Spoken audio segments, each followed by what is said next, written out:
Bonsoir à tous, bienvenue à cette nouvelle saison, la saison 3 des lives Devenir infirmier, proposée par le groupe hospitalier universitaire APHP Nord, et plus particulièrement par 3 directions du groupe hospitalier, la direction des soins et activités paramédicales, la direction des ressources humaines et la direction de la communication. Donc nous débutons ce soir la 3e session de ces lives destinés à vous, étudiants en sciences infirmières, mais aussi à des professionnels de santé si la thématique les intéresse. Et ce soir, nous vous proposons une visioconférence consacrée au protocole de coopération entre professionnels de santé. Sandrine, tu as œuvré pendant l'été pour réunir de nombreux invités qui ont répondu présents à nos sollicitations. Et donc, ils vont avoir l'occasion de vous définir ce qu'est un protocole de coopération et de vous présenter des organisations de protocoles de coopération mis en place au sein des hôpitaux du groupe hospitalier universitaire APHP Nord. C'est vrai que c'est l'occasion de faire découvrir ce que c'est qu'un protocole de coopération aux étudiants ou aux professionnels qui auraient envie de se lancer. Ça va aussi dans les deux sens, à travers les différents témoignages de nos invités qu'on va vous présenter. Protocole de coopération, très succinctement, c'est la mise en place de protocoles très organisés, très encadrés entre professionnels de santé. Mais je ne vais pas aller plus loin pour garder en fait la suite des différents messages. Je vais passer la parole à Madame Met, qui est chef de projet à la direction de la stratégie et de la transformation à l'assistance publique hôpitaux de Paris. Merci. Je vais avoir la lourde charge de commencer à définir ce terme qui n'est pas, je faisais la remarque quand vous présentez, qui n'est pas forcément très marquant en termes de titre. Un protocole de coopération, c'est effectivement une délégation d'un acte pour un autre métier qui n'est pas le nôtre. C'est-à-dire que concrètement, c'est une délégation d'un acte, alors ça peut être un médecin, mais j'y reviendrai, une nouveauté, maintenant ça peut être une infirmière qui délègue un acte dans lequel un autre métier, donc une infirmière un médecin versus un infirmier, ou une infirmière versus un aide-soignant, peut s'approprier cette nouvelle procédure, que ce soit un acte ou un process ou une prise en charge d'un patient. Ce n'est pas quelque chose de nouveau, parce qu'on a tendance à le croire. En fait, c'est issu de la loi HPST, qui date de 2009 déjà, surtout de l'article 51, et cet article-là a été fait notamment après des expérimentations, et du coup ces expérimentations ont eu un succès notamment sur le développement des compétences de ces infirmières d'abord, mais d'autres métiers qui peuvent être aussi diététiciens, kinésithérapeutes, et on va le voir de façon plus récente bientôt, des aides-soignants. Ces protocoles se déclinent sous 3 formes. Une première historique, c'est ce qu'on appelle des protocoles de coopération nationaux, donc avec une délégation de la DGOS qui donne des thématiques, et donc les équipes, pas individuelles, mais les équipes. La DGOS, Direction Générale de l'Offre de Soins. C'est ça, merci, excusez-moi. Donc, ce qui représente le ministère de la Santé, du coup, donne ces thématiques, et les équipes, donc médecins et le paramédical qui va reprendre l'acte délégué, vont adhérer à ces protocoles de coopération. Il y a historiquement, ce qui n'est pas forcément encore plus le cas aujourd'hui, ce qu'on appelait des protocoles de coopération régionaux, et pour la grande majorité, je ne vais pas développer aujourd'hui, sont repassés dans le dispositif national. Il y a ce qu'on appelle aussi des appels à manifestation d'intérêt, ce qui est aussi intéressant, c'est-à-dire que le ministère de la Santé, pour faire court, donne une thématique et il demande aux équipes en disant « Tenez, nous, on aimerait bien qu'il y ait un protocole issu du terrain, cette fois-ci, qui soit proposé par les équipes, donc il y a comme une espèce de concours, et le meilleur projet sera soumis et transformé en protocole de coopération. » Et le dernier, le petit nouveau, ce qu'on appelle le protocole de coopération locale, donc ça fait un peu plus d'1 an, ce qui permet notamment à l'assistance publique d'être force de proposition. Donc aujourd'hui, du coup, il y a 27 projets en écriture ou en finalisation d'écriture de protocoles de coopération locale. Donc ça, c'est des équipes de l'assistance publique qui se sont dit, nous, notre organisation, elle est intéressante et on veut le transformer dans un protocole de coopération, ce qui permet à toutes les équipes de l'assistance publique, quand il sera validé, de pouvoir y adhérer. Je ne fais pas trop d'exemples parce que je sais qu'il va y avoir des illustrations après. L'intérêt des protocoles de coopération en tant qu'infirmière, moi en tout cas si on me permet, 2 choses. À la fois une nouvelle responsabilité d'acte, vous me confirmerez si c'est le cas, des nouvelles compétences aussi, parce qu'à chaque protocole de coopération est accolée une formation. Une formation qui peut être de quelques jours, voire même des DU, Et ça, c'est plutôt intéressant. Et il y a aussi depuis 2019, du coup, une prime, protocole de coopération de 100 € brut par mois. Et ça a aussi son intérêt en termes de valorisation. Et de façon générale, ça permet du coup d'avoir une nouvelle prise en charge des patients, des nouvelles, on va dire, pas de spécialité, mais de découverte de sa profession en tant qu'infirmier. Moi, je trouve que ça peut avoir son intérêt. Et j'espère qu'il y en aura plein d'autres. C'est un élargissement aussi de l'offre de soins pour les personnes soignées. Ça a été, du coup, la première pierre à l'édifice, c'était de répondre à un besoin de santé, notamment un besoin de santé pour fluidifier les parcours patients. Parce que, du coup, le patient, évidemment, nécessite des soins et on a eu, du coup, on va dire un report des actes du médecin vers les autres paramédicaux, ce qui a permis aux médecins de se concentrer sur des spécialisations et aux paramédicaux de se réapproprier des nouveaux actes et donc d'aller plus vite dans la prise en charge des patients, évidemment. C'est vrai que cette offre, elle devient importante parce qu'elle répond à ce besoin de santé. On va voir à travers en fait, les différents professionnels présents. Alors, pour cette thématique, effectivement, comme disait Madame Mette, il peut y avoir plusieurs professions. Voilà. Aujourd'hui, c'est vrai qu'on a zoomé principalement sur des protocoles de coopération dont le délégué est infirmier. Alors peut-être qu'on peut revenir aussi sur cette notion de délégué, délégant, parce que quand on parle de protocole de coopération, on parle de délégué et de délégant. Alors, le délégué, ça va être aujourd'hui majoritairement l'infirmier, pardon, excusez-moi, je vais me tromper, l'infirmier, et le délégant, ce sera le médecin qui va du coup autoriser que cet infirmier, c'est de façon nominative, puisse faire cet acte après une formation théorique et pratique. Et donc, je voulais rajouter du coup de la nouveauté, notamment dans les protocoles de coopération qui sont promus par l'assistance publique. Du coup, arrivent des protocoles où l'infirmier devient le délégant et va déléguer un acte versus un aide-soignant. Je peux me permettre un exemple, notamment sur, en cours d'écriture et en finalisation, la mise en place d'électrocardiogrammes chez les aides-soignants qui travaillent aux urgences et donc qui sont un acte délégué via l'infirmière, par exemple. Et ce que vous venez de dire est important, c'est la notion de nomination. C'est-à-dire qu'un délégué est nominé par un arrêté pour pouvoir exercer dans le cadre de ce protocole de coopération. Tout à fait. Tout ça est un cadre juridique. On ne peut pas s'improviser, on ne peut pas improviser un protocole de coopération. C'est-à-dire qu'il y a un registre, du coup, en termes, j'allais dire, administratifs, de dossiers. Au volontariat, tout le monde n'est pas obligé de faire le protocole de coopération et c'est contractualisé entre le corps médical ou l'infirmier qui vont être les délégants avec le délégué pour les autres professions. Et c'est une notion vraiment importante, voilà, pour qu'on puisse en fait repérer comment ça fonctionne. Et puis nos invités vont aller un petit peu plus loin en fait, dans le déroulé en fait, des protocoles de manière à bien repérer chacune des particularités. Donc on a vraiment la chance pour cette thématique d'avoir des protocoles de coopération nationaux et des protocoles locaux. Donc, ce qui fait qu'on voilà, on va repérer en fait ces nuances à travers les différents témoignages. Je vais vous laisser vous présenter très succinctement pour revenir un petit peu plus en détail sur chacun de vos protocoles. Qui veut bien commencer par prendre cette parole de présentation? Moi, je vais commencer. Oui. Donc, moi, je suis Gladys Gubranski, je suis infirmière en pratique avancée, mention pathologie chronique stabilisée, et je représente mes collègues du site de Bichat, service de diabétologie, pour lequel on a un protocole de coopération d'adaptation des doses d'insuline. Moi, Bénédicte Lourde, alors moi je suis infirmière en consultation des maladies infectieuses à l'hôpital Saint-Louis dans le service du professeur Molina. Et moi, je représente, on a mis en place depuis le 1er décembre, où ça a été acté, la PrEP, donc c'est la prophylaxie du VIH. Moi, je suis Eve Dallé, donc je suis infirmière en maladies infectieuses à l'hôpital Saint-Louis aussi, et infirmière de coordination depuis peu, et je participe au protocole de coopération, consultation, voyage. Bonjour, je suis Estelle Boujon, je suis infirmière de coordination et éducation thérapeutique en épilepsie à l'hôpital Robert Debré et je participe au protocole de coopération sur les enfants et les adolescents atteints d'épilepsie. Et moi c'est Pierre Truchy, infirmier de coordination également comme Estelle sur l'hôpital de jour épilepsie à Robert Debré et du coup sur le même protocole de coopération.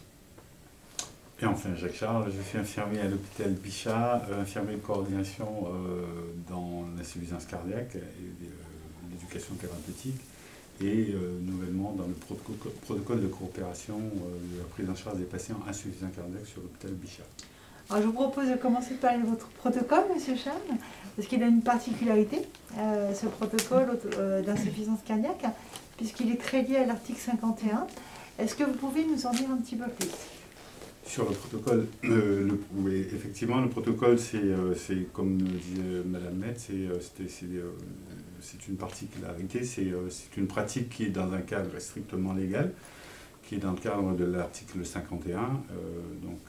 Ça partait de la loi, enfin, je ne vais pas revenir sur la loi HPST de 2009, et du coup, voilà, il a été mis en place une coordination entre les cardiologues et qui ont voulu déléguer des tâches à des infirmiers pour pouvoir prescrire des traitements, ce qu'on appelle la titration des patients des traitements de l'insuffisance cardiaque. Donc pour pouvoir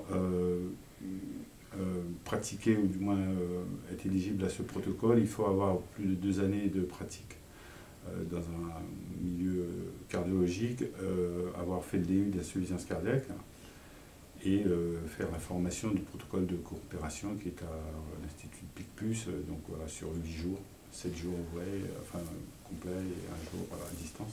Ce que vous dites est très important, parce que avant de se lancer dans un protocole de coopération, ça veut dire qu'en amont, il faut repérer les ressources des professionnels et surtout réfléchir en fait, à la formation qui permettra aux délégués finalement d'exercer dans le cadre de ce protocole. En fait, là, c'était un projet de service.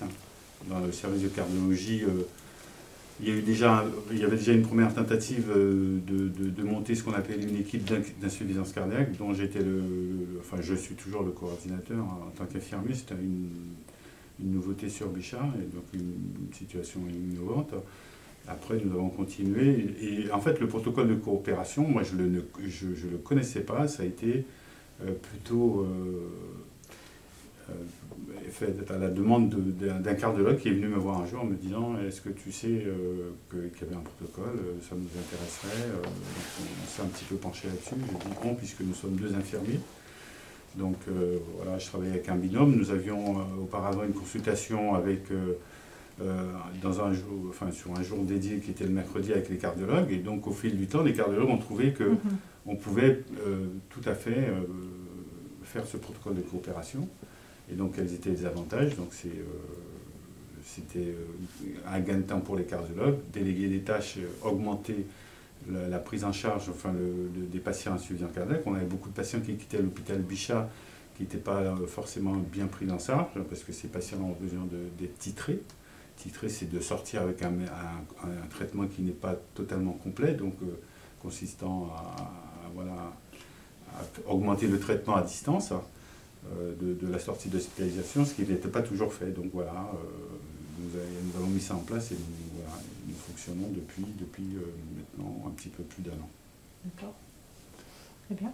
Et il y a un point aussi important, c'est, on le verra aussi et c'est valable pour tous les protocoles de coopération, c'est le nombre de délégués qui est important, parce que souvent, quand il y a un seul délégué et que le délégué part, en fait, le protocole de coopération, finalement, il n'a plus lieu d'être. Donc d'où, c'est vrai que la nécessité d'être plusieurs. De bien identifier des ressources qui vont pouvoir assurer une continuité dans le temps. Donc on a bien repéré en fait pourquoi le protocole de coopération, comment. Est-ce qu'il y a d'autres dates dérogatoires qui sont en lien avec ce protocole, au-delà de la titration?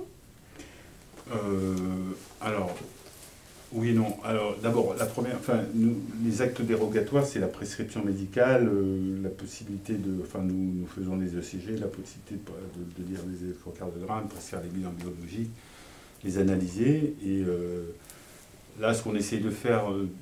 Donc on va essayer de faire prochainement, c'est de mettre en place la télésurveillance. Donc ça aussi, c'est cadré par l'article 151. Donc pour l'instant, nous faisons que le protocole de coopération de titration des patients insuffisants cardiaques, pas de la télésurveillance. Voilà. Donc est-ce que... Oui, les actes dérogatoires, c'est ce qui est inscrit, c'est dans un cadre légal très strict, qui consiste à...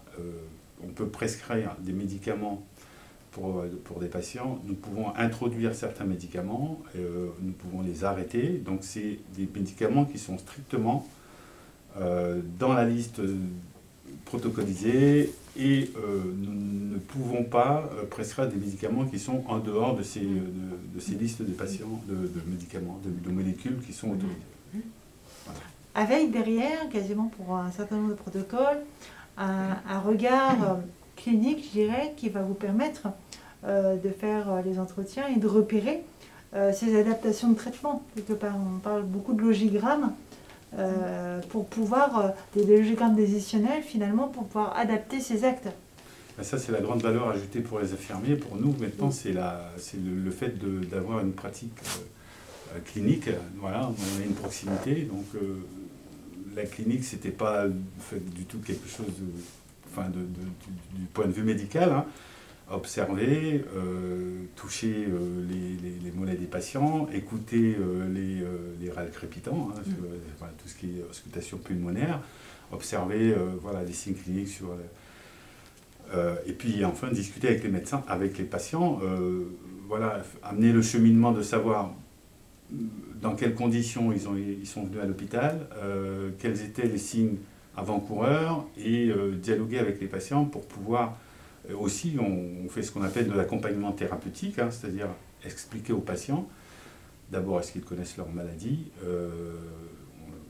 on s'assure que le diagnostic médical a bien été donné aux patients, donc on leur explique que c'est une maladie grave, chronique, avec laquelle ils vont devoir pendant très longtemps avoir un comportement... Donc, par un accompagnement thérapeutique, une prise en charge médicamenteuse quasi à vie. On essaye d'expliquer tout ça de manière très proximale avec les patients, avoir aussi les aidants, les gens qui les accompagnent. Donc, on essaie d'inclure les aidants dans l'éducation thérapeutique. Tout ça fait partie de la prise en charge du patient. Alors là, c'est un exemple de protocole de coopération sur la prise en soin en fait, d'un adulte. Et aussi, on peut avoir des protocoles de coopération en pédiatrie. Tout à fait. C'est fait. Alors, dites-nous un peu plus. Oui, alors du coup, le protocole de coopération qui concerne les enfants et les adolescents épileptiques de Robert Debré, il est en place depuis... mars 2022, donc c'est encore assez récent. Il a été mis en place du coup par deux neuropédiatres épileptologues du service de neuro de Robert Debré, et du coup qui sont donc délégants. Qui sont donc les deux délégants, Voilà. exactement. Et on est du coup 3 infirmiers délégués, donc deux infirmiers et une infirmière en pratique avancée, Marion Danse, qui fait partie aussi du protocole, du coup. Et donc ce protocole, il consiste, c'est un peu similaire à sur ce que vous avez expliqué juste avant. Ça va être beaucoup centré sur l'évaluation clinique, l'adaptation des traitements anti-épileptiques chez les enfants, en fonction de leur efficacité, en fonction de leurs effets secondaires, en fonction de leur tolérance, en fonction de beaucoup de choses. Et du coup, on a la possibilité, donc nous trois, de faire des changements et des modifications de dose si jamais l'enfant, par exemple, refait des crises, c'était pas trop prévu, ou alors tolère mal son traitement, enfin, ce genre de choses.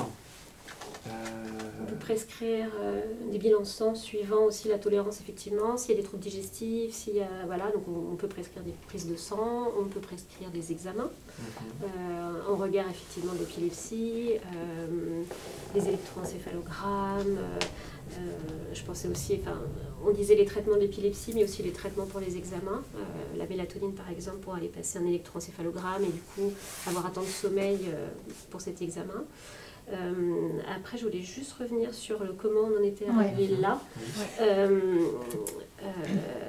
Donc, on est infirmier de coordination, ça existait déjà sur le service. On faisait partie déjà du parcours de soins du patient avec un rôle, en lien avec les familles, avec tous les rééducateurs, avec toutes les structures, les CESAD, les CABS, l'école, enfin vraiment on est vraiment au centre de la prise en charge avec une ligne téléphonique dédiée, l'éducation thérapeutique aussi, on a le rôle aussi tous les jours. Oui, tout à fait. On gravite autour de l'hôpital de jour, autour du service de neuropédiatrie.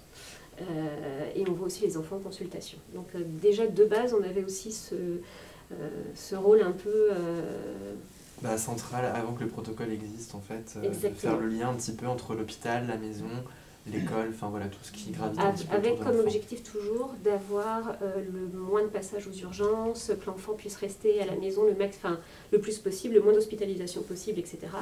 Et donc notre rôle c'est aussi de maintenir au domicile au maximum. Les patients, ouais, tout Exactement, pour préserver la qualité de vie en fait. Donc c'était ça à la base qui était le moteur. Ensuite, le protocole de coopération, ça on y pensait déjà depuis longtemps, mais c'est très long comme étape. Pour le coup, on a mis 5 ans avant d'aller au bout. Oui. Alors je voudrais juste préciser que c'est les premiers protocoles aussi qui ont été écrits. Et qu'entre-temps, en fait, la démarche a été simplifiée. Oui. C'est important de le dire, parce que du coup, pour ceux qui auraient envie de se lancer, pour éviter un petit peu les barrières, c'est vrai que ça a besoin par rapport à tout ce qu'on se dit, ça rentre dans un cadre réglementaire très précis, on doit vraiment repérer, en fait, ce protocole-là pour quels besoins, pour quelle population, pour quelle file active, quelles seraient les actes, quelle serait la formation. C'est vrai qu'il faut vraiment se poser, mais la démarche est simplifiée au jour le jour du jour. Si je peux rajouter, en plus, du coup, on est en train de prévoir un dispositif d'aide à l'écriture pour fluidifier. C'est bien ça. Parce que ça ne veut pas dire qu'on écrit à la place d'eux. C'est pas ça, c'est d'aider à l'écriture, c'est pas pareil. Mais en tout cas, pour fluidifier en plus, là, parce que c'est un exercice effectivement qui est long, moi je dirais pas ça, qui est long, mais je pense qu'il est intéressant parce que ça permet, vous me dites si je dis des bêtises, mais de remettre aussi à plat les organisations et que chacun prenne part à cette organisation. Tout à fait, parce que là, pour les arbres, les logigrammes, les arbres décisionnels, etc., en fait, on a dû repartir à l'envers de ce qu'on faisait, de comment on en était arrivé là, et de la réflexion de toutes les étapes par lesquelles il fallait passer. Et ça a été long aussi. Ça a été long, donc on a des énormes logigrammes. Mais fort utile. Comment ? Et fort utile. Et fort utile. C'est ça, pour le fois, vous êtes partie prenante aussi de ces organisations, parce que c'est pas souvent, hein. Je pense que... Mais en fait, c'est vraiment un gros avantage qu'on a dans l'équipe. On fait partie aussi des décisions, des décisions, lors du diagnostic, etc. On participe au diagnostic, on est vraiment en relation directe. On les annonce. Oui, c'est ça. Et du coup, moi je trouve qu'il y a aussi il y a beaucoup de logigrammes, plein de choses aussi qui nous aident. Mais en fait, ce qui est vachement bien dans ce type de protocole et au niveau de la relation en fait avec les familles et les patients, il y a une vraie proximité en fait qui se crée et un vrai lien. Et en fait, en termes de suivi, en termes de parcours de soins, justement, c'est ce dont on parlait tout à l'heure, c'est un vrai gain en fait, parce que du coup, les familles nous font vraiment confiance. On n'a pas trop évoqué ça, mais à chaque fois qu'on voit, nous en tout cas les enfants en consultation pour les premières fois, on fait signer du coup aux parents et à l'enfant s'il est en âge, c'est un document, un vrai consentement en fait, pour que les parents soient ok que du coup que les infirmiers puissent mettre en place des actes dérogatoires. Et suite à ça en fait, il y a un vrai lien qui se crée et du coup c'est vachement intéressant pour nous, pour les familles, parce que du coup on répond à un besoin plus rapidement que si ça passait par une secrétaire qui une consultation donnera... qui est un peu longue à obtenir pour le coup. Exactement, donc voilà. Et justement par rapport à ce lien de confiance, cette création de prise en soins très particulière, quels sont les retours des familles et des enfants ? Qu'est-ce qu'ils vous en disent ? En tout cas, déjà, ils ont toujours... parce que là, il a fallu aussi faire... pas faire revenir, mais à chaque fois qu'on les revoit en consultation, tous ceux qui nous connaissent déjà et qui savent déjà qu'on va répondre à leurs questions, qu'on va trouver un moyen de répondre à leurs questions, du coup, il fallait leur faire signer aussi le protocole de coopération. d'adhésion, le consentement Le d'adhésion. consentement. Voilà. Et en fait, tout le monde l'a signé, donc on n'a jamais eu de refus jusqu'à Non, maintenant. jamais. Donc je me dis que déjà, ça Donc commence ça bien. répond vraiment aux besoins que vous disiez tout à l'heure, c'est ça qui est important. Exactement. Et les familles n'hésitent jamais, et que ce soit avec n'importe lequel d'entre nous. Évidemment, ils ont toujours leur préférence quand ils appellent, parce que pas toujours Ils ont créé un lien. Mais bien sûr, mais peu importe lequel donne la réponse, enfin en tout cas les consignes, c'est toujours, ça passe toujours bien. Enfin, toujours accepté de façon positive en tout cas. Et en plus, ils sont tellement rassurés. Enfin, là, on parle d'épilepsie, mais non, ça prend en compte toutes les maladies. Mais c'est vrai que l'épilepsie de l'enfant, ça peut être tellement impressionnant que, enfin, ils sont tellement rassurés en fait quand ils repartent de la consultation avec un numéro de téléphone à joindre si jamais ça se passe mal. Enfin, que du coup, ils hésitent vraiment pas. Et en fait, et de se rendre compte qu'on est joignable vraiment. Oui, complètement. vrai, Et que ce soit par téléphone ou par mail, enfin voilà, ils hésitent vraiment pas. Et puis généralement, de toute façon, après, il y a aussi des fois, on a beau lire tous les arbres décisionnels, des fois en fait on n'a juste pas la réponse parce que chaque enfant est différent. Et ben en fait on discute, on fait toute notre évaluation, on a plein de questions à poser, etc. qu'on a l'habitude de faire maintenant. Et en fait si on n'a pas la réponse, on le dit tout simplement. En fait je reviens, dès que j'ai le médecin sous la main, je vois avec eux et puis on vous rappelle après. Et on a des médecins très accessibles. Et on a des médecins hyper accessibles qui sont la plupart du temps, il y en a au moins un avec nous, toute la journée en fait, en tout cas pas loin. Donc en fait, si on n'a pas la réponse, on la trouve dans le quart d'heure quoi. C'est vrai que c'est une particularité des protocoles de coopération, c'est que s'il y a une difficulté particulière pour laquelle, comme vous disiez, il n'y a pas la réponse, ou du coup le patient sort en fait du cadre des protocoles de coopération, le délégant doit être joignable à tout moment, ce qui est le cas pour la plupart des protocoles. Ce qui doit être le cas pour tous les protocoles, oui. Exactement. C'est le cas pour tous les protocoles. Madame Dallet, du coup, sur le protocole de la consultation du voyage, c'est aussi différent. C'est un protocole qui est complètement différent. On est plus sur la prévention. On a eu 2 exemples de protocoles en lien avec des parcours. Est-ce que vous pouvez nous expliquer quelles sont les modalités de votre protocole, de ses particularités? C'est vrai que c'est totalement différent dans le sens où donc c'est des consultations voyage, c'est pas vraiment des patients, c'est des voyageurs finalement qu'on reçoit, donc qui prennent rendez-vous un peu avant des voyages tropicaux. Et donc la consultation, donc ça consiste, ça commence par un petit formulaire préétabli sur lequel du coup on se renseigne sur le type de voyage et les données cliniques du patient pour être sûr qu'il rentre bien dans les critères d'inclusion. Ensuite, on va faire le point sur le statut vaccinal du patient au regard du calendrier vaccinal français et en même temps le statut vaccinal en lien avec les voyages, complété en fonction du voyage. Ce sera aussi de la prescription de traitements préventifs comme des traitements antipaludéens, prescription d'une trousse à pharmacie de secours. Donc tout ça adapté en fonction du type de voyage. Si c'est l'Asie, si c'est l'Afrique, tout est différent. Et puis il y a une grosse part aussi de conseils aux voyageurs, donc ce qui est très intéressant aussi. Et voilà, différents sur la prévention des moustiques, la prévention sur les risques urofécaux, voilà, tout ce qu'on peut retrouver dans les voyages dits tropicaux. Donc c'est vrai que on voit la personne pendant juste la consultation et puis il n'y a pas de suivi par la suite, si tout va bien. C'est ce qui est préférable, qu'il n'y ait pas de suivi, parce que s'ils reviennent après, c'est bon. C'est retour voilà, c'est malheureux. Finalement, ça doit être assez sympa une consultation. C'est très sympa. Vous rêvez un petit peu, mais complètement. Que les patients parlent de leur projet de voyage.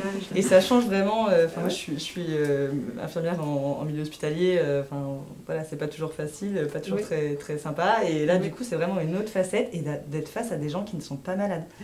Alors, il y a aussi des gens malades qui peuvent consulter, mais là, du coup, ça sort du cadre de la consultation infirmière. Donc la prévention, c'est aussi un domaine que doivent investir les infirmières. Oui. Et oui, absolument. Et alors vous parliez donc il n'y a pas de consentement à signer. Je me présente quand même en tant qu'infirmière et c'est une question que je me pose à chaque fois. Est-ce que j'ai jamais eu de refus, mais est-ce que vraiment les personnes en face de moi oseraient refuser. Alors, je leur dis bien, voilà, je suis une infirmière des voyages, entre autres. Infirmière des voyages, je considère que je suis infirmière des voyages dans le sens où bon, j'ai quand même fait un DU, j'ai un peu documenté. Et du coup, je leur dis, voilà, je suis infirmière, il y a le médecin en backup à côté, s'il y a quoi que ce soit, une interrogation, enfin, quoi que ce soit qui me fait douter. Jamais personne ne m'a dit non, ça me pose un problème. Mais en même temps, je me dis, est-ce qu'il y a une façon d'amener les choses est-ce que ça leur laisse vraiment le choix en fait? Est-ce que je suis infirmière, ça vous pose problème? Je ne sais pas s'il y en a beaucoup qui oseraient me dire non. Oui. En même temps, c'est ce que disait Pierre Restel, il y a une espèce de relation de confiance et puis vous donnez une réponse à un besoin à un moment donné. C'est ça aussi, c'est que je pense qu'en fait, ils repartent finalement avec des réponses à leurs questions, ils ont leur vaccin, leur traitement, tout ce qu'ils attendaient en arrivant, donc, parfois même plus. Ils ont un professionnel qui répond à un besoin, c'est ça. Pas de souci. Ça. Puis j'ai adapté un peu par rapport à... Donc j'ai fait des consultations, enfin j'ai été en compagnonnage donc, avec les médecins. Et parce qu'on est deux délégués, 2 infirmières du coup sur Saint-Louis. Hein. Donc une collègue là, qui fait ça depuis bien longtemps. Donc moi je suis arrivée, ça fait 6 mois que je suis là-dessus. Et bon, j'ai eu la chance de pouvoir suivre et le médecin et ma collègue infirmière. Et c'est 2 consultations totalement différentes. Du coup, j'ai réussi à faire un petit mélange des deux pour faire ma propre consultation. Bah oui. Et je trouve que la consultation infirmière est plus sympa. En fait, c'est bizarre. Objectivement, c'est pas la même expertise. Non, mais c'est ça, c'est pas la même expertise. Alors, autant le médecin, elle a énormément voyagé, alors elle connaît toutes les régions d'Afrique, de partout. L'infirmière, beaucoup moins, comme moi, minimum. Mais du coup, alors, on a nos petits flacons de démonstration, du concret, parce que le médecin dit, voilà, vous allez à la pharmacie, vous achetez tel répulsif, telle proposition. Bah, du coup, moi, je leur montre concrètement, voilà, ça, le flacon, ça dure 1 semaine, vous l'appliquez comme ci, comme ça. Alors oui, ça prend un petit peu plus de temps, mais j'ai l'impression que les personnes en face de moi sont plutôt satisfaites de ça. Après, c'est toujours... Pardon, je me permets. Mais parce que souvent, les infirmiers, on a toujours l'impression qu'on cherche un peu notre place ou une reconnaissance. Et là, on voit bien, là, dans votre exemple, qu'il y a une complémentarité avec ce que fait le médecin et une expertise infirmière sur l'apport du concret. Et c'est pour ça que ça se passe bien avec le patient. Et je voulais simplement revenir, parce que vous l'avez nommé comme ça tout à l'heure, c'est la notion de compagnonnage. Oui. Souvent, en fait, dans les protocoles de coopération, lorsqu'il y a des consultations, dans les prérequis de la formation, il y a une formation pratique, une formation théorique. Et dans la formation pratique, il peut y avoir un certain nombre de consultations en compagnonnage avec le médecin pour finalement, au fil de l'eau, après, asseoir en fait sa consultation infirmière. Est-ce qu'il y a d'autres points que vous voulez rajouter par rapport à votre protocole de coopération? Non, pas pour l'instant. Madame Dubronski, je vous propose de nous expliquer en fait le protocole de coopération d'adaptation des doses insulines sur l'hôpital Bichat. Tout à fait. Alors après, ça se rejoint un petit peu. Là, en fait, on n'est pas sur la prévention, on est sur la prise en charge de patients diabétiques. Donc ça c'est permettre, donc, comme je le disais tout à l'heure, moi je suis IPA, donc j'ai d'abord été sous protocole de coopération pour après aller sur le master IPA, mais j'ai 2 collègues qui ont sous protocole de coopération. Donc elles ont une consultation d'éducation infirmière où elles participent à permettre aux patients en fait, de pouvoir adapter ces doses d'insuline en fonction des différents moments de la journée, de la vie, enfin de tout ce que ça comporte. Et ça leur permet d'adapter quand le patient n'est pas complètement en mesure, au terme de ses apprentissages, d'adapter les doses d'insuline, de pouvoir adapter les doses d'insuline. Et le protocole de coopération, il est arrivé chez nous parce qu'en fait, je ne sais pas, je pense que c'est un peu spécifique à tous les services de maladies chroniques, mais très vite, les infirmières gagnent en expertise, en prise en charge des patients et on peut être tenté d'avoir un certain glissement de tâches sur l'autonomie qu'on peut avoir dans les services. Et du coup, le protocole de coopération, ça nous a permis de remettre l'église au centre du village avec vraiment un protocole cadré, avec un délégant, avec des délégués, avec des DU, des formations en fonction. Et permettre à ces infirmières qui sont complètement investies dans la discipline de pouvoir accompagner au mieux les patients, sans oublier la partie bien sûr éducation thérapeutique qui est très très importante, puisque l'idée c'est de permettre aux patients de développer ses compétences d'auto-soin, mais pouvoir dans certaines situations, voilà, un peu aiguës ou un peu d'adapter avec eux leur dose d'insuline, que ce soit pour des diabètes de type 1 ou des diabètes de type 2. Donc voilà, donc c'est pas une organisation complètement différente, mais voilà, c'est valoriser aussi l'expertise de ces infirmières et de de mettre un cadre bien entourant. Valoriser aussi la complémentarité du travail avec le médecin au niveau des consultations. Ah oui, tout à fait. Voilà. Oui, tout à fait. Et en fait, vous êtes aussi sur un protocole de prévention secondaire. Ici, on était plutôt sur la prévention primaire. C'est ça, et puis exactement. voilà, dans vos maladies chroniques, vous avez envie que vos patients soient stables, qu'ils ne fassent pas trop de décompensation d'insuffisance cardiaque, qu'ils ne reviennent pas trop souvent aux urgences et qu'ils aient une meilleure qualité de vie. Je suis tout à fait d'accord et je pense aussi de la part des médecins, c'est de se dire effectivement, c'est aussi de valoriser l'expertise infirmière, de se dire, parce que très souvent les patients nous le disent, les médecins nous le disent, bon, je vous le mets à votre consultation parce que je sais que là, il va y avoir un temps qui va être pris, il y a votre expertise, il y a la façon dont vous avez une approche globale du patient sur qui il est, son mode de vie, ses horaires de travail. Par exemple, très souvent, ils nous disent, bah, vous avez repéré qu'en fait, il travaillait de nuit. Bon, alors, bien sûr, les médecins le font aussi, mais ils savent que c'est un temps dédié à la fois d'éducation thérapeutique, à la fois de prise en charge du patient, et ça s'intègre complètement dans le parcours de soins. Et ça permet en fait d'intercaler des consultations d'éducation avec les consultations médicales, et dans le même parcours, hôpital de jour, hospitalisation plus classique, ou télésurveillance, parce qu'on suit beaucoup les patients en télésurveillance, et du coup, on a fait un avenant à notre protocole de coopération avec l'adaptation des doses d'insuline via la télésurveillance, qui consiste en même principe, un accompagnement thérapeutique régulier et des adaptations de doses si besoin. C'est vrai que c'est très important parce que les protocoles de coopération, chose qu'on n'a pas dit, on a parlé de la formation des prérequis, mais tout à chacun, vous devez aussi renouveler vos connaissances dans votre domaine. C'est décrit en termes de... c'est précisé en fait dans vos protocoles de coopération. Et en plus, si ça évolue, si les prises en charge évoluent dans votre domaine d'expertise, vous devez finalement de faire également évoluer le protocole de coopération. Exactement. On sent vraiment une très forte collaboration en fait, dans tout ce que vous décrivez entre l'équipe, le délégant. Alors, je ne vais pas dire l'équipe médicale parce qu'on a bien vu tout à l'heure que les délégants et les délégués n'étaient pas souvent les mêmes, n'étaient pas tout le temps les mêmes professionnels de santé en fonction du type de délégation. Mais il y a une très forte collaboration entre les délégants et les délégués dans ce que vous décrivez. C'est une responsabilité qui est liée au protocole de coopération et que c'est une relation de confiance. C'est ce que j'allais dire. C'est exactement une relation de confiance qu'on établit avec le patient. En fait, on l'établit avec le délégant. Et le fait d'avoir des retours réguliers en fait, sur des situations de soins qui sont un peu plus complexes, en même temps, ça fait progresser dans sa pratique. Et en même temps, ça rassure aussi le délégant qui se dit, bon, bah, voilà, quand la limite elle est un petit peu franchie, et ben, après, c'est une discussion qui se fait et je pense que tout le monde y gagne, en fait, vraiment. Bien sûr.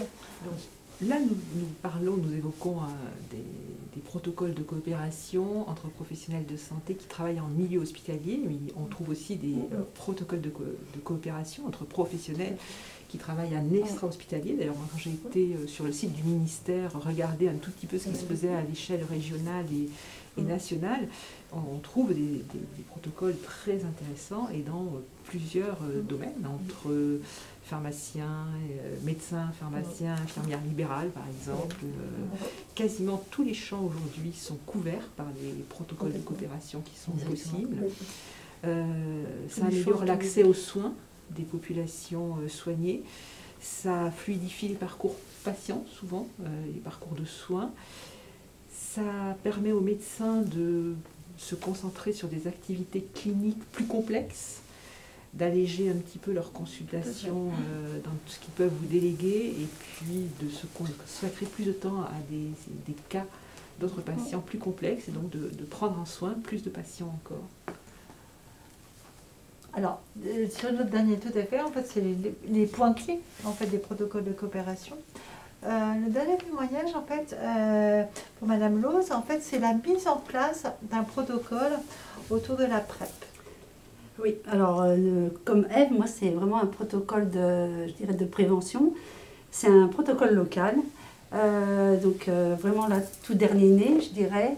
C'est un protocole sur lequel on a travaillé pendant au moins 4 ans, parce qu'il y a eu le Covid qui est passé par là, qu'on a écrit à 4 mains, parce qu'on l'a écrit aussi en collaboration avec l'hôpital d'Avicenne. Donc il y avait 2 médecins, 2 infirmières qui l'ont travaillé. Et puis, donc une fois qu'il a été donc, là, acté, il y avait aussi toute la formation à mettre en place. Donc là, la formation, donc là, c'est le protocole de PrEP, c'est-à-dire de prévention du VIH.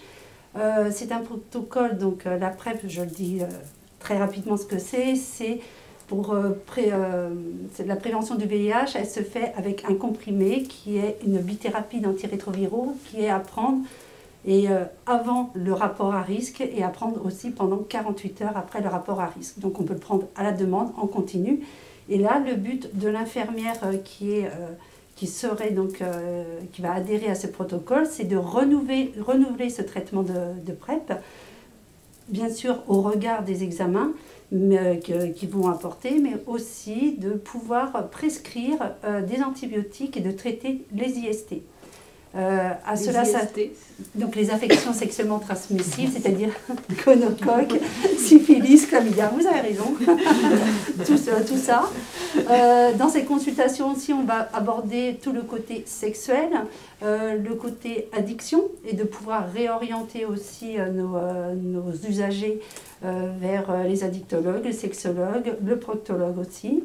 Ça va être de remettre aussi en place, le schéma vaccinal bien adéquat en leur proposant l'hépatite A, l'hépatite B, le garde-asile s'ils en ont besoin. Là, en ce moment, on est sur la vaccination variole aussi. Donc voilà, dans ce protocole de coopération, c'est vrai qu'on balaye large.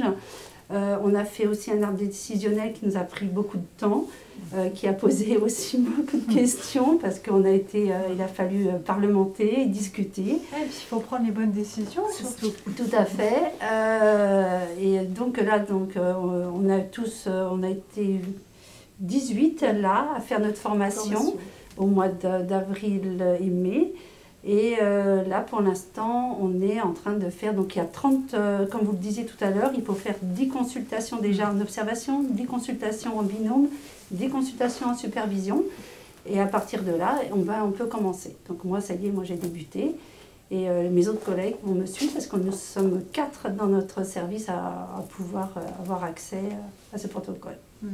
Et ces aspects-là sont très importants parce que c'est vraiment réfléchi. Là, c'est un début de protocole, un protocole qui vient tout juste se mettre en place. Et tous ces éléments-là, ils sont réfléchis en amont. C'est-à-dire que les choses sont posées, les arbres décisionnels sont posés, la formation est posée, l'accompagnement est posé, l'évaluation des connaissances est posée également. Alors, personne n'a parlé en fait des indicateurs annuels que vous devez soumettre régulièrement parce que finalement c'est une activité comme une autre pour lequel on doit un peu rendre des comptes. Ben oui, on vient juste en parler avec parce que voilà, nous on vient juste de débuter, donc on voudrait savoir s'il faut mettre tout de suite nos indicateurs, mais les indicateurs ils sont tout de suite posés dans le protocole dès le départ. Mais ça, je pense que c'est ceux qui sont les plus anciens qui peuvent répondre. Peut-être global, parce que je vois. Donc, chaque protocole a effectivement ses indicateurs. Alors, il y a des indicateurs qui sont communs à tous les protocoles, qui sont évidemment le nombre d'actes, parce qu'il y a aussi le maintien des compétences, ça a été évoqué tout à l'heure. Il y a surtout, et c'est important, le niveau de satisfaction des 3 acteurs, du patient, du délégué et du délégant, et le nombre d'événements indésirables liés au protocole. Parce qu'évidemment, un événement indésirable, du coup, génère à la fois une analyse et du coup questionne aussi sur l'organisation, où est-ce qu'il y a dysfonctionné sur le protocole. Ça, c'est des indicateurs, on va dire, communs entre tous les protocoles. Et il peut y avoir d'autres indicateurs selon la spécificité du protocole. Alors là, je n'ai pas tous les vôtres en tête complètement, mais non, il n'y a pas de spécificité. Si, il me semble, pour la consultation du voyage, il y a des spécificités. C'est possible.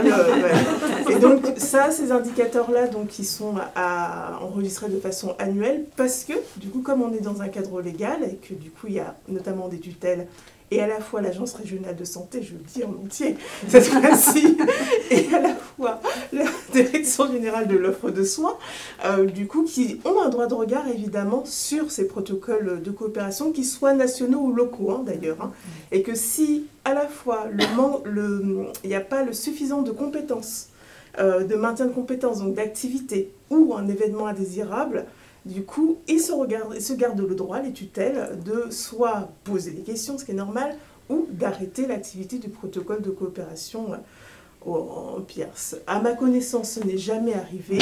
Et que, comme vous disiez, hein, c'est-à-dire que ça aussi, c'est des réflexions qui se font en amont. Et j'entends sur le chronophage, mais ça aussi, c'est intéressant de se dire, et de prendre connaissance que finalement, on a un impact tel sur le besoin de santé, et qu'il y a suffisamment, j'allais dire, d'actes à faire et de prise en charge à pouvoir poursuivre. Et probablement aussi que la précaution essentielle pour éviter un événement indésirable, c'est la qualité de la formation qui s'accompagne. Alors, du coup, de manière collégiale, quel conseil donneriez-vous aux équipes qui auraient envie de se lancer dans les protocoles de coopération? Alors, je voulais juste rajouter une toute Oui. petite chose, Je vous en prie. parce que pour compléter un petit peu ce que... Enfin, Oui, compléter, comme je tu ne me dis, permettrai vas-y. pas, mais juste Oui. rajouter... En fait, le protocole de coopération, à un moment, vous avez évoqué le fait qu'il fallait former le maximum de délégués possible, de manière à ce que... Enfin, c'est le nombre de délégués qui va permettre De manière à ce que le protocole fonctionne. fonctionne. Ce qu'il faut savoir, c'est que les délégués qui est formé à un protocole de coopération, pour le préciser, la cardiologie par exemple, l'infirmier qui va se former au protocole de coopération de l'insuffisance cardiaque, la prise en charge du patient insuffisant cardiaque, si vous quittez le protocole, vous n'êtes plus protocolisé. C'est-à-dire que vous quittez ce service, ce protocole qui est écrit, pour lequel vous avez adhéré, vous le quittez pour partir dans un autre service de cardiologie X, dans un autre établissement, vous n'êtes plus protocolisé, vous n'avez plus le droit d'exercer le protocole. Voilà, vous sortez de l'article 51. Une précision importante. Il faut qu'on s'en... D'où l'idée de former beaucoup de délégants. Voilà. Il faut le réadhérer savoir, dans la parce que nouvelle si les gens peuvent s'être intéressés, Ou nous alors... avons beaucoup de collègues qui se sont formés, qui partent pour des raisons X, familiales ou autres, tout ce que vous voulez, et voilà, vous êtes au regret d'abandonner le protocole puisque vous ne pouvez pas l'exercer ailleurs. Et bien, quelque part, on voit quelque chose de l'ordre de la fidélisation. Exactement. Qui est vrai Exactement. avec le protocole, parce que finalement, on a parlé d'expertise, de développement des connaissances, de compétences, de cette forte collaboration. Là, infirmier pour l'exemple de vos protocoles, mais c'est l'exemple des professions. Mais les choses qu'on n'a pas nommées dans cette situation, il y a aussi des situations d'adhésion. Oui. C'est-à-dire, est-ce que je vous sens qu'il y a voulez... une question derrière. C'est-à-dire que parfois, on n'est pas obligé d'écrire totalement un protocole. On peut adhérer à un protocole déjà existant. C'est ça. C'est-à-dire qu'on peut changer de site. Oui. Et alors, c'est le cas, je vais prendre le cas de Saint-Louis à Vicenne. Du coup, je suis en transfuge. Et donc, on peut travailler à Saint-Louis et devenir à Vicenne. Et chance, il y a le même protocole. Et donc, on peut adhérer à ce protocole-là. En effet, le même protocole de façon identique. Après, j'allais dire aussi, les évolutions de carrière permettent, c'est aujourd'hui je travaille en cardiologie et peut-être que demain je travaille en endocrinologie, il y a un autre protocole de coopération, on peut évidemment faire une autre adhésion à un autre protocole, par contre, ce qui demande une nouvelle formation, évidemment, pratique et théorique. C'est-à-dire qu'on n'est pas affilié toute sa vie, heureusement. On peut même diversifier, j'allais dire, son spectre de compétences. Et ce qui est intéressant, c'est que dans l'adhésion, il n'y a pas toute cette étape d'écriture, puisque le protocole existe déjà. Donc, on adhère, selon des modalités très rapides, à un protocole. Donc, je reviens à ma question initiale. Quels seraient les conseils que vous auriez envie de donner aux équipes qui auraient envie de se lancer dans un protocole de coopération? Ou d'adhérer. Ou d'adhérer. Il faut que ça réponde déjà à un besoin. Voilà. Je pense qu'il faut que ça soit un projet d'équipe, ça soit bien... Je pense qu'il faut bien repérer le besoin. Il faut bien repérer les ressources au sein du service, à la fois en tant que délégant qu'en tant que délégué. Et je pense qu'il faut que ça corresponde à chacun. C'est-à-dire que je pense qu'il ne faut pas adhérer à un protocole de coopération, j'ai envie de dire un peu contraint et forcé. Par exemple, la question de la rémunération pourrait se poser, d'avoir un côté attractif, parce que ça demande un vrai investissement personnel, ça demande une vraie responsabilité, voilà. Ça demande un lien de confiance fort entre le délégant et le délégué, et il faut que ça réponde à un besoin. Donc s'il y a un besoin qui est identifié, je pense que il ne faut pas hésiter. Maintenant, les protocoles de coopération sont quand même bien développés, donc on peut quand même aller piocher un petit peu dans les protocoles nationaux, ce qui a déjà été fait pour justement alléger un peu la charge par rapport à ça. Mais je pense qu'il ne faut pas hésiter. D'autres conseils? Oui, en fait, c'est pour compléter. À côté de toi, il y a le service de rhumatologie de l'hôpital Bichat m'a contacté pour me demander comment on avait de donner toutes les étapes qu'on avait franchies pour pouvoir écrire le protocole. Nous n'avons pas écrit le protocole, nous avons adhéré au protocole. Donc, ils voulaient écrire un protocole. J'aurais dit, n'écrivez pas, allez voir tout ce qui se fait déjà. Et donc, c'est beaucoup plus simple. Donc, ils sont partis, ils sont revenus très contents en disant, voilà, ils pouvaient adhérer. Donc, voilà, faire de la publicité ou du moins de l'information aux autres. Ça peut les aider.